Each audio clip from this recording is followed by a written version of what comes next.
하나님의 은혜와 사랑과 평강이 그리스도 안에서 주님을 사랑하는 모든 백성들에게 함께하기를 축복합니다. 고린도전서 9장 14절로 19절을 통해서 복음으로 말미암아 살리라 하는 말씀으로 같이 은혜의 시간 되기를 바랍니다. 성도는 자기의 힘으로 살 수가 없습니다. 전능하신 하나님이 도와서 사는 거예요. 그래서 스가랴 4장 6절 힘으로 되지 않습니다. 능으로 되지 않습니다. 오직 여호와의 신으로만 되느니라. 찬송 가사에도 우리가 이런 가사가 있죠. 울어도 못하네, 힘써도 못하네, 참아도 못하네, 믿어야 살겠네. 그래서 우리는 성령 충만함을 구해야 됩니다.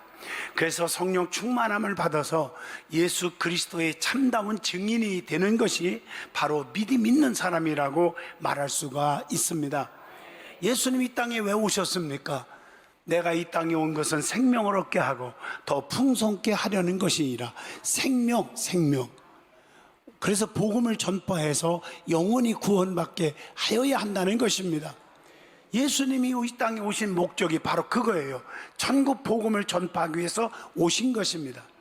그래서 성경 보면 성경의 예언대로 저와 여러분을 위해서 이 땅에 오셨고 죽으셨고 부활하셨고 승천하셨고 다시 오실 것입니다.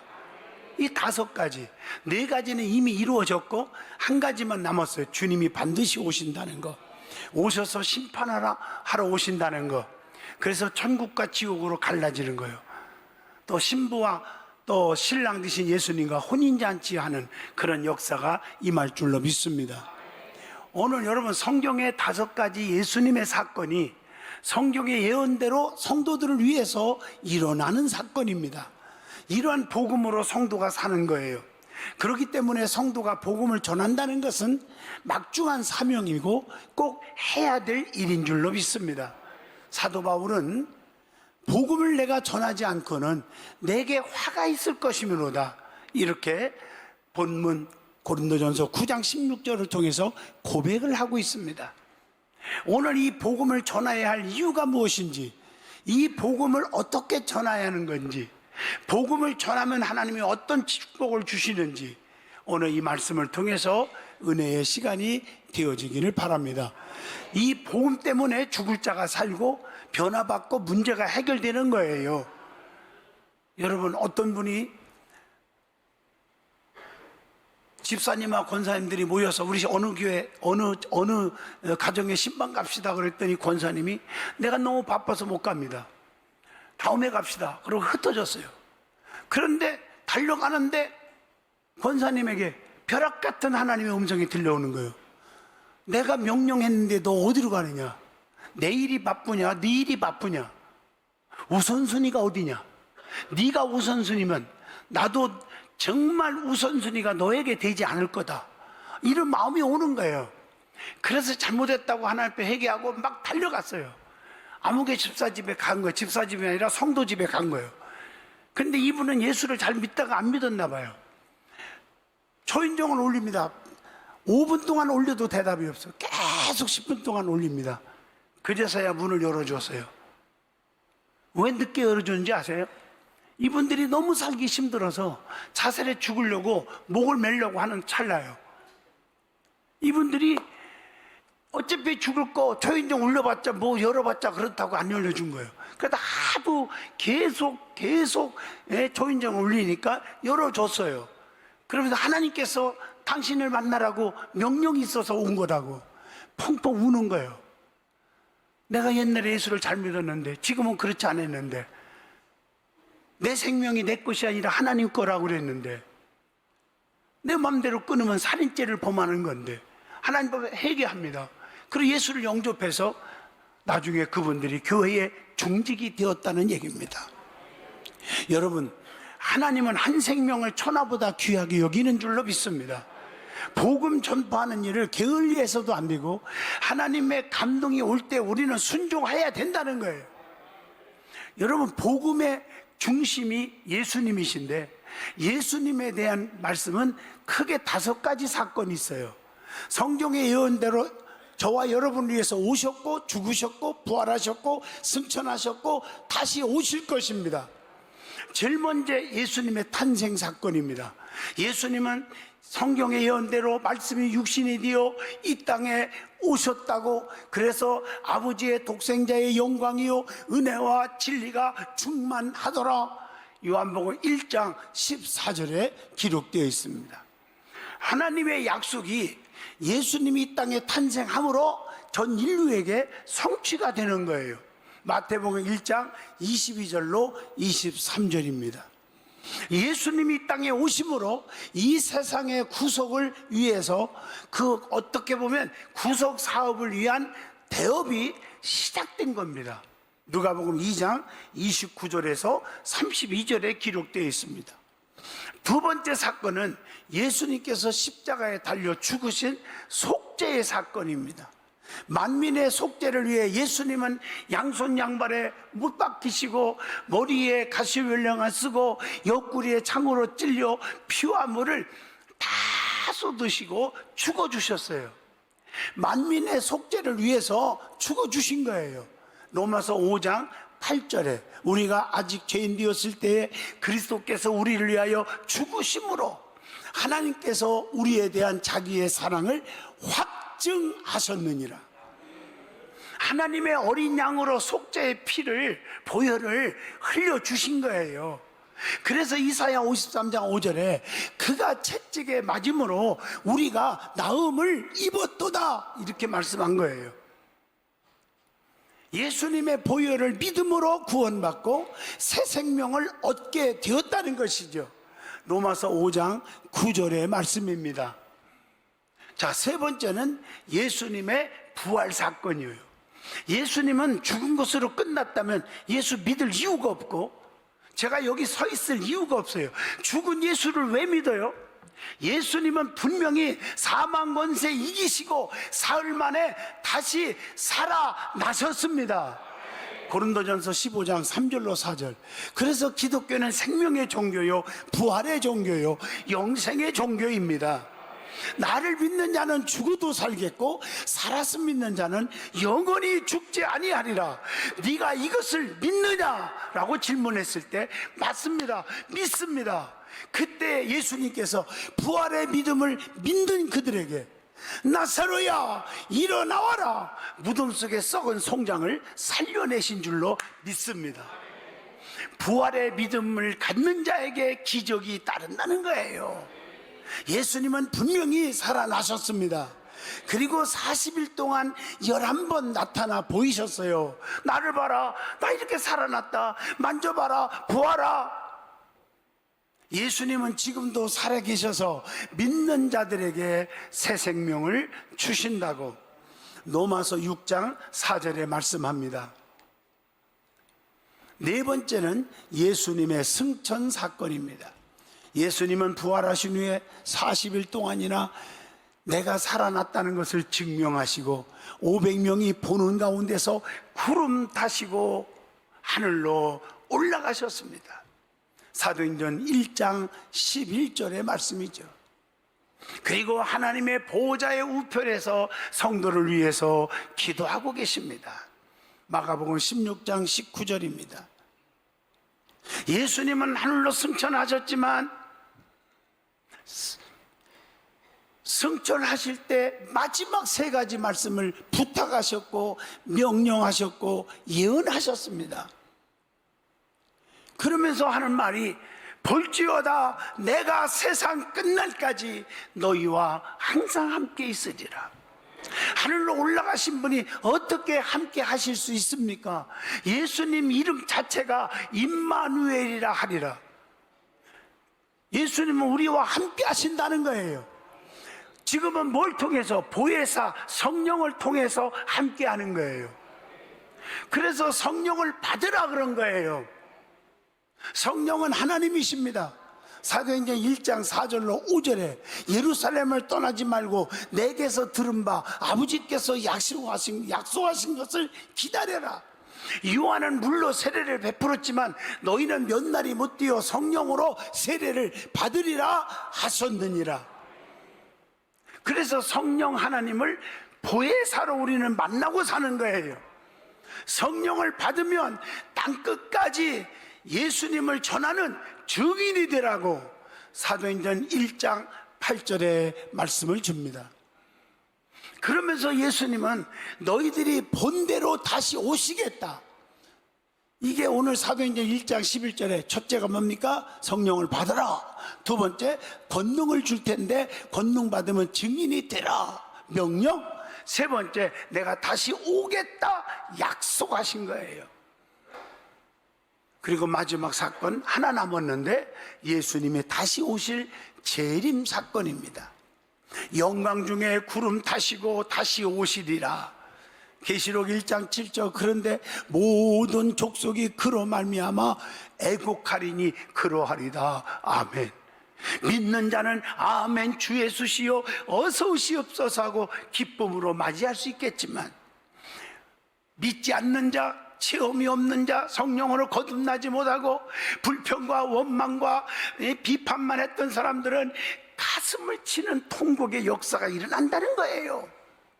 예수님 오실 때 데살로니가전서 4장 16, 17, 18절에 천군 천사 호령 나팔 소리와 함께 주님이 강림하시는데, 예수 잘 믿다가 죽은 자들이 무덤에서 올라가고 살아있는 자들이 올라가서 주님과 함께 있으리라 그랬단 말이에요. 그날이 얼마 안 남았어요. 그래서 악한 자들과 이 세상 사람들은 반드시 심판을 받기 때문에 세상에서 힘들어도 핍박을 받아도 두려워하지 않기를 진심으로 축복합니다. 계시록 19장 20절이에요. 그래서 성경의 시편의 말씀처럼 원수 앞에 상을 베푸는 날이 반드시 온다는 것입니다. 왜 그러면 복음을 전해야 됩니까?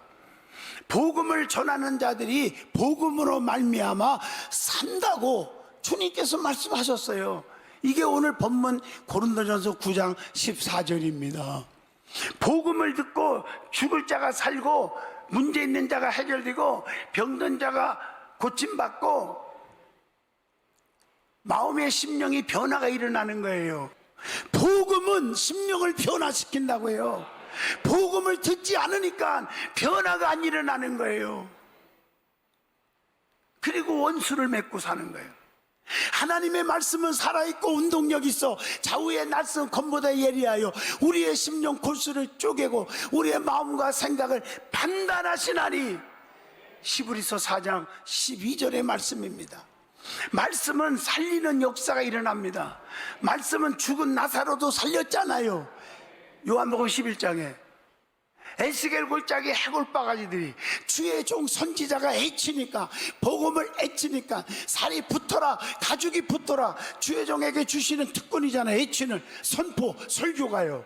그거 듣자마자 살이 붙고 가죽이 붙고 심줄이 붙어서 살아 움직이는 군대가 되었더라. 또 말씀은 천지도 창조되잖아요. 말씀 한마디로 여호와께서 빛이 있으라 하시매 빛이 있었다고 창세기에 말하잖아요. 요한복음 1장 1절로 3절. 태초에 말씀이 계시니라. 이 말씀이 하나님과 함께 계셨으니 이 말씀은 곧 하나님이시니라. 말씀이에요. 그래서 우리는 구약에서 신약이 나왔으면 율법에서 복음이 나왔고, 할례에서 세례가 나왔고, 유월절에서 안식일이 나왔고, 아니 주일, 안식일에서 주일이 나왔고, 유월절에서 성만찬이 나왔고. 아멘 하십니까? 그런데 율법과 복음의 차이가 있어요. 율법은 시내산에서 받았지만 복음은 갈보리산의 십자가입니다. 누가복음 23장 33절. 또 율법은 짐승의 피지만 복음은 예수의 피입니다. 히브리서 9장 14절. 또 율법은 수많은 제사를 드리잖아요. 짐승의 피를 뿌리면서. 그러나 복음은 예수님이 한 번에 십자가에 피 흘려주심으로 한 번의 제사가 되어버린 거예요. 히브리서 7장 27절에 그렇게 기록되어 있어요. 율법은 행함이지만 복음은 믿음입니다. 에베소서 2장 8절입니다. 율법은 종에게, 복음은 아들에게 주셨다고 했어요. 로마서 8장 3절에. 율법은 그림자라고 한다면 복음은 실상입니다. 히브리서 10장 1절입니다. 율법은 불완전한 것이 될 수 있지만 복음은 완전한 것임을, 마태복음 5장 17절에 말씀을 줍니다. 그러면 복음은 어떤 성격을 가지고 있을까? 구원의 복음입니다. 에베소 1장 13절. 예수님이 이 땅에 오신 것은 심판을 하기 위해서 오신 것이 아니라 구원하기 위해서 오셨다고 요한복음 3장 17절에 말씀합니다. 십자가 외에는 구원의 능력을 체험할 길이 없다고 고린도전서 1장 18절에 계속 말씀합니다. 그래서 예수의 피, 복음만이 우리를 죄에서 깨끗하게 할 수가 있음을 요한일서 1장 7절에 말합니다. 그리고 복음은 치료의 역사가 일어납니다. 마태복음 10장 8절, 병든 자들을 다 고쳤다고 했어요. 죽은 자들을 살렸다고 했어요. 치유의 역사가 일어납니다. 수많은 사람들이 주께 나와서 고침을 받고 치료받는 거예요. 누가복음 5장 15절에 오는 자마다 다 고침을 받았다고 했어요. 상처받고 고통받는 이들이 주님께로 와서 다 고침을 받았습니다. 그래서 마태복음 11장 28절, 수고하고 무거운 짐진 자들아 다 내게로 오라, 내가 너희를 쉬게 하리라. 예수님의 보혈의 피는 우리를 죽은 행실에서도 깨끗하게 해주는 거예요. 히브리서 9장 14절입니다. 복음은 우리의 영혼을 치료할 수 있는 놀라운 능력이 된다고 에베소서 5장 26절에도 말씀을 드립니다. 그리고 복음은 평화의 복음입니다. 예수님의 복음은 하나님과 인간 사이에 화평을 이루셨습니다. 사도행전 10장 36절입니다. 종이나 자유자나 남자나 여자나 그리스도 안에서 하나라고 말합니다. 갈라디아서 3장 28절. 하나님은 화평의 하나님이십니다. 고린도전서 14장 33절입니다. 그래서 복음은 우리에게 평화를 주고 하나님과 화평케 합니다. 아무리 신앙생활을 10년, 50년, 100년을 했어도, 목사가 되고 집사가 되고 장로가 됐어도 복음의 능력이 믿어지지 않는 사람에게는 역사가 안 일어나. 그래서 똑같이 변화가 없어서 남을 미워하는 거, 미움 충만, 불평 충만, 교만 충만, 승질 충만, 혈기 충만, 엉망진창인 사람들이 나오는 거예요. 복음을 들으면 진짜 애절하게 능력을 믿고 받는 사람은 달라지는 거예요. 오순절 마가다락방에 성령 받으니까 서로 떡을 떼어주고 나눠 먹고 나눠주고 네 것 내 것 안 따지고 모이기에 힘쓰고 모여서 기도하고 전도하고 사도들의 가르침을 받았고 말씀을 전할 때 가슴을 치면서 어찌할꼬 하더라. 경상도 말로 어이할꼬 전라도 말로 어째을까 하더라. 달라지지 않았습니까? 그 외에도 복음에 대한 말씀의 표현들이 너무나 많지만 영광의 복음, 영원한 복음, 은혜의 복음, 자유의 복음, 진리를 알지니 진리가 너희를 자유케 하리라고 그랬잖아요. 천국 복음, 이런 등등의 표현들이 너무나 많이 기록되어 있어요. 그래서 사도 바울은 내가 이런 복음을 전하지 않으면 화가 임할 거라고 그랬어요. 화가 임할 거. 고린도전서 9장 16절의 말씀. 그래서 복음 전도는 주님의 지상 명령입니다. 땅끝까지 전하라고 그랬어요. 사도행전 1장 8절. 때를 얻든지 못 얻든지 전하라고 디모데후서 4장 2절에 말씀을 드리고 있습니다. 예수님은 모든 사람에게 다 복음을 전하라고 마태복음 28장 19절에 명령을 하고 있어요. 은혜를 받고 구원받은 사람들은 자기가 체험하고 본 바를 확실하게 전해야 되는 겁니다. 사도행전 4장 20절의 말씀입니다. 그래서 전도는 쉬지 말아야 합니다. 천국과 지옥이 믿어진다면 전도 안 할 수가 없잖아요. 지옥을 향해서 막 달려가 천년 만년 영원히 아따가 이런 불속에 고통받는 부모 형제 친구 이웃을 보고도 전도 안 합니까? 전국 지옥이 안 믿어지니까 전도를 안 하는 거예요. 1년 12달 가도 전도 한 명도 못하는 기적을 이루는 성도가 되는 거예요. 그런 기적은 없어야 되는 거예요. 전도는 교회 부흥의 지름길입니다. 사도행전 2장 47절. 그리고 복음을 전하면 어떻게 됩니까? 반드시 상이 있어요. 오늘 본문 17절입니다. 믿음으로 살아가면 상이 있다는 것. 히브리서 11장 6절 반드시 상 주시는 이심을 믿어야 할지니라. 시편 138편 8절인가요? 마지막 절에 여호와께서 보상해 주시리라. 그래서 계시록 2장 10절 죽도록 충성하면 내가 생명의 관을 면류관을 내게 주리라고 했어요. 그래서 복음 전도는 주님으로부터 받은 사명이에요. 사명을 감당하니까 상을 주는 거예요. 요나가요, 니느웨로 가라니까 안 가다가 뒤지게 터지고 나중에는 결국에 터지고 순종하여 12만 명의 니느웨 백성을 구원했어요. 요나서 4장 11절. 모세도 호레산 떨기나무에서 사명받고 출애굽기 3장 3절에 10절에 60만 명을 출애굽시켜요. 빌립 집사가 에티오피아의 내시에게 복음 전한 것이 사도행전 8장 26절로 39절, 오늘날 아프리카의 복음의 전파가 이루어졌다는 거죠. 그러면 복음을 어떻게 전해야 합니까? 목숨 걸고 전해야 한다. 본문 15절입니다. 엘리야도 가멜산 결투에서 목숨 걸고 하나님은 살아계심을 증거한 거예요. 열왕기상 18장 36절로 40절. 미가야는 400명의 거짓 선지자들의 거짓 예언을 폭로하고 바르게 예언하고 바르게 복음을 전했어요. 열왕기상 22장 14절로 15절에 다니엘도 왕의 금령을 어기고 복음대로 기도하다가 사자굴 속에 들어갔지만 머리털은 안 상했어. 다니엘서 6장 22절. 사드락과 메섹과 아벳느고도 불못불 속에 들어갔지만 복음을 사수하다가 하나님 사수하다가 들어갔지만 머리털은 안 끄실렸음을 다니엘서 3장 26절에 나옵니다. 오늘 여러분들도 머리끝 하나 상하지 않는 보호와 은총의 축복을 체험하기를 축복합니다. 스데반 집사님도 핍박 속에 복음을 전하다가 돌로 맞아 순교했음을 사도행전 7장 59절로 60절입니다. 왜 그렇게 전했습니까? 천국과 지옥이 믿어지니까 돌로 맞으면서도 얼굴에 광채가 빛나서, 그러니까 그 입에서 뭐라겠어요? 아버지 저들의 죄를 용서해달라고, 모르고 저렇게 하는 것 같다고. 하늘문이 열리면서 인자가 하나님 우편에 앉은 것을 내가 보았다. 아버지 내 영혼을 부탁합니다. 이게 유명한 석중삼원 스데반 집사님이 순교하면서 마지막 남긴 애침의 세 마디입니다. 사도 바울은 환난과 핍박을 이겨내고 담대하게 복음을 전파해서 죽도록 충성했던 사도행전 21장 13절을 통해서 읽어봅니다.